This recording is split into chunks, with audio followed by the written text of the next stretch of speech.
उठाइए ना। Hello. Hello, मैं लोन डिपार्टमेंट की तरफ से जय बात कर रहा हूँ। तुमने हमारी कंपनी से 6 लाख रुपए लिए। हाँ लिए। वापस दो। उसकी मैंने गाड़ी ले ली। सर, हमारे तो पैसे दोगे? तुम्हारे पैसों की तो गाड़ी ली है। तो हमारे पैसे कौन देगा? तुम भी गाड़ी लोगे? तेरा दिमाग सही है, मैं लोन का पैसा लेऊंगा। मैं लोन दे ही नहीं हूँ। लग रहा है बेचारों से गलत नंबर लग गया। देखो, तुम समझ नहीं जा। हमारी कंपनी ने तुम्हें 6 लाख रुपए दिए। हाँ, उसकी मैंने गाड़ी ले ली। तो तुम पैसे अपने पास से दोगे? दे तो दूंगा, वापिस कब दोगे? हम वापस क्यों देंगे? क्योंकि तुम मुझसे पैसे ले रहे हो।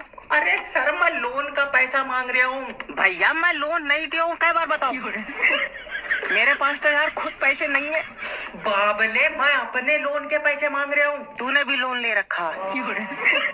अब क्या करा जाए, खर्चे ही बहुत हो गए। देखो सर, अगर लोन जमा नहीं करोगे तुम्हारी सिविल डाउन हो जाएगी। सिविल की कोई दिक्कत नहीं है, जब बीपी डाउन हो तो चक्कर आ जाए।